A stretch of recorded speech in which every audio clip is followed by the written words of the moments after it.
Jadi tujuannya apa pernikahan? Mencapai ketentraman jiwa. Untuk mencapai ketentraman jiwa dalam sebuah pernikahan ada aturannya. Apa aturannya? Sama tadi Mercy. Kalau kau mau balik mobil Mercymu, bawa ke bengkel Mercy. Kalau kau mau bagus rumah tanggamu, maka bawa aturan agama. Jadi kalau selama ini sudah 30 tahun kita tidak pernah bahagia dalam rumah tangga, berarti salah bengkel lagi. Barangkali mobilmu Toyota kau bawa pergi di Yamaha. Atau bisa jadi kau bawa bengkel yang baru belajar, tidak jelas mereknya. Tidak jelas mereknya. Toyota bukan, Mercy bukan, Yamaha bukan, orang baru belajar. Bonus begitu itu oleh-olehnya. Maka kalau rumah tangga tujuannya adalah mencapai ketentraman jiwa. Untuk mencapai ketentraman jiwa, aturan dalam akad nikah itu harus ditahu. Apa aturannya? Agama. Itu dulu pengertian. Yang kedua, nah apa motivasinya yang menjadi niat untuk menikah? Nah, Nabi bersabda, ya, nikahilah seorang laki-laki atau seorang perempuan sebab 4 perkara.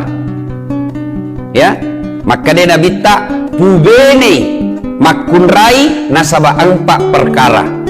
Yang pertama kata Nabi, 5 liha. Nikahi dia karena hartanya. Jadi Islam tidak melarang materialistik, tidak. Ya, yang Allah larang adalah menghalalkan segala cara untuk materi. Nah ini nih cewek-cewek, ada 2 laki-laki sukai. Satu bagus agamanya, yang satu juga bagus agamanya, tapi satu miskin, satu kaya. Mana dipilih? Mana yang dipilih? Yang bagus agamanya dan kaya. Boleh, Islam tidak melarang. Yana tu nasabari toriolota makadai komelo komak benena ita ko ya rongke monroi maceke. Kode gaga monroi maceke buat sampuk kutu. Artinya, nak kalau kau mau menikah, lihat kok ada yang ketempati nyangkut. Kalau tidak ada ketempati nyangkut, jatuh kok. Artinya apa? Boleh menikah mempertimbangkan harta. Rasulullah salah satu penopang dakwah beliau karena beliau menikah dengan Siti Khadijah, dan Khadijah pada saat itu janda yang paling kaya di Mekah. 2/3 barang-barang mewah di Mekah waktu itu miliknya Khadijah. Jadi boleh orang menikahi seseorang karena melihat hartanya, tapi tidak boleh menjadi tujuan utama. Kenapa? Karena harta ada batasnya. Kaya bapaknya, tapi 14 bersaudara. Habis harta dibagi warisan. Jadi kau cowok yang masih jomblo-jomblo fisabilillah ini, cari kau perempuan ya yang bagus agamanya, hafal Quran, dan kaya. Boleh. Yang tidak boleh, mentang-mentang rumahnya bagus, mobilnya mewah, tabungannya banyak, beda agama. Ini boleh kaya meskipun beda agama. Ini yang salah. Kalau ada miskin tapi bagus agamanya, satu kaya tapi jelek agamanya, pilih mana? Pilih mana Pak? Bagus agamanya meskipun miskin. Iya. Kalau saya Pak Yulidar, saya pilih bagus agamanya, kaya. Ini paling bagus ini. Ya. Yang kedua kata Nabi, li jamaliha, pilih dia karena cantiknya. Ini penting. Makanya ini yang kalian ini yang belum menikah, lihat kok yang cantik. Kenapa? Karena dia hampir 24 jam di depan tak. Coba bedek. Mani apa ki moto tukang nih? Dikasih. Melo ki matin loh. Dikasih. Mau makan, dia lagi di depan tak. Mau bangun ki pulang kerja, iya rasih. Jadi kalau jelek pasti cepat bosan. Iya toh, akhirnya ganti casing. Makanya penting ini cantik, penting ini cantik, tapi tidak boleh jadi tujuan utama.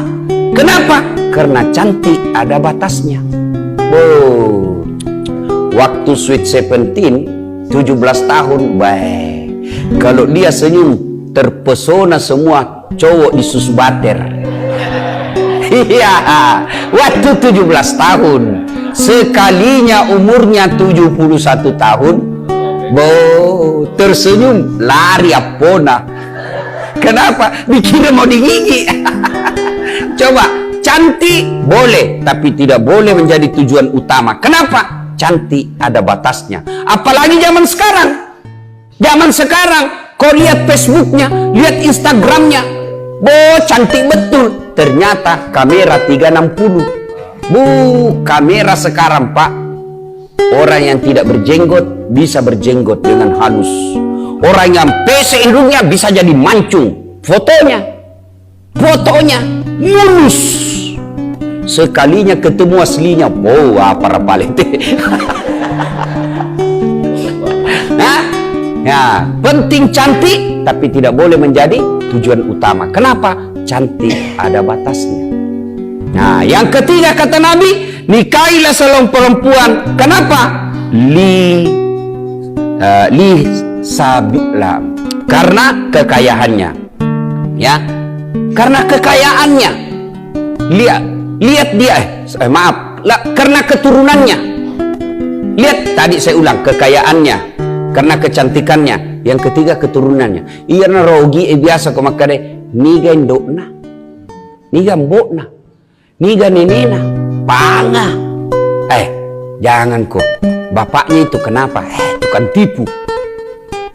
Penting lihat keturunannya, tapi tidak boleh menjadi pertimbangan utama. Kenapa? Karena ada orang bapaknya Nabi, anaknya jadi pengkhianat. Siapa, Dek? Siapa? Nabi Nuh. Bapaknya Nabi, anaknya jadi pengkhianat. Ada juga orang bapaknya kafir, anaknya jadi Nabi. Siapa? Ibrahim alaihissalam. Nah, yang keempat kata Nabi, nikahilah dia karena lidiniha, karena melihat agamanya. Agama penting ini. Makutane mahasiswaku, Ustadz, kenapa agama nomor 4? Mestinya agama nomor 1.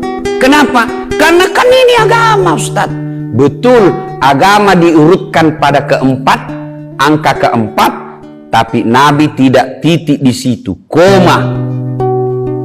Nabi tegaskan, utamakan agamanya, karena dengan agama kau akan mendapat semuanya. Ada orang cantik, miskin. Ada orang kaya, jelek mukanya. Jadi kalau kita boleh milih nama kata, ya begitu. Ya tomo macomo, maloto, tapi kan anto sugi. Ya, ada juga orang cantik, tapi keturunan jahat. Toh, untuk kumpul dia tomi cantik, dia kaya, keturunan baik-baik, bagus lagi agamanya. Kalau ada di bumi, tunjukkan saya juga masih mau. Iya toh. Kan semua ini untuk kumpulan pampanya susah. Makanya Nabi bilang, kalau kau tidak dapat cantik, kalau kau tidak dapat kaya, kalau kau tidak dapat keturunan baik-baik, lihat agamanya. Karena dengan agama mukanya tidak cantik, karena akhlaknya bagus, maka memperbaiki mukanya. Karena dia bagus ngomongnya. Dia tidak kaya, tapi agamanya bagus. Dengan agamanya yang bagus membuat dia nampak kaya. Nah ini ya. Nah itu dulu ya. Nah, ibu bapak saudara-saudara sekalian yang saya hormati, berikutnya ya, kalau kita lihat cantik, perlu saya jelaskan lebih lanjut ya. Kalau cantik ini sifatnya subjektif. Apa itu subjektif? Ya sudut pandang masing-masing, tergantung. Saya ditanya Pak Yulidar, Ustadz, siapa perempuan paling cantik di dunia? Pasti saya bilang, istriku. Nah bilang Pak Yulidar, baciki Ustaz, istriku lebih cantik, urusanmu. Itu urusanmu kamu. Tuh, saya nggak urus istrinya Pak Yulidar, yang kuurus mamanya cek. Iya toh, berarti cantik subjektif. Cantik menurut orang belum tentu cantik menurut saya. Cantik menurut saya belum tentu cantik. Tanya anak-anak ABG sekarang, apa perempuan cantik sekarang? Dia bilang gadis Korea. Aku bilang saya tidak. Paling cantik apa? Barangkali dia bilang gadis India. Karena cantik tidak boleh jadi pegangan. Dia subjektif, tergantung sudut pandangnya. Kemudian apa lagi? Cantik itu orang bilang di atas langit ada langit. Kalau kau mencari istri yang cantik, maka kau akan menjadi laki-laki playboy cap kupu-kupu. Hari ini lain cantiknya, besok nak ketemu diburu-buru, yang itu sekalinya pergi culuk, ini lebih cantik lagi. Maka dia akan menjadi playboy cap kupu-kupu. Di mana kapal berlabuh, di situ cinta apa? Saya bukan ahli cinta, Bapak tahulah apa dia bilang. Di mana kapal berlabuh, di situ cinta tertambat. Di mana dia ada singgah, di situ lagi cintanya. Maka cinta itu kalau motivasinya karena kecantikan, maka dia orang bilang di atas langit ada langit. Nah, kemudian harta. Kalau Anda menikah hanya gara-gara harta, Imam Al-Ghazali mengatakan harta seperti bayangan. Harta itu seperti bayang-bayang tubuh. Kau semakin kejar, dia makin menjauh. Pernah lihat bayang-bayang? Baju-baju. Coba gari itu baju ular nih. Ular ini. Pede ular, pede lari. Ya toh, enggak pernah kan isi. Misalnya matahari dari sana, kita makin lari. Begitulah harta. Kalau makin dikejar, maka dia akan makin menjauh. Nah, ibu bapak, saudara-saudara sekalian, ya, keturunan, ya kasuistik.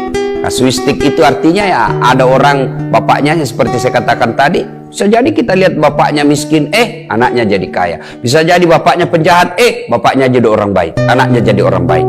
Nah, utamakan agama. Jadi adik-adik sekalian ini, ya, kalau kau mau menikah, cari agama yang baik.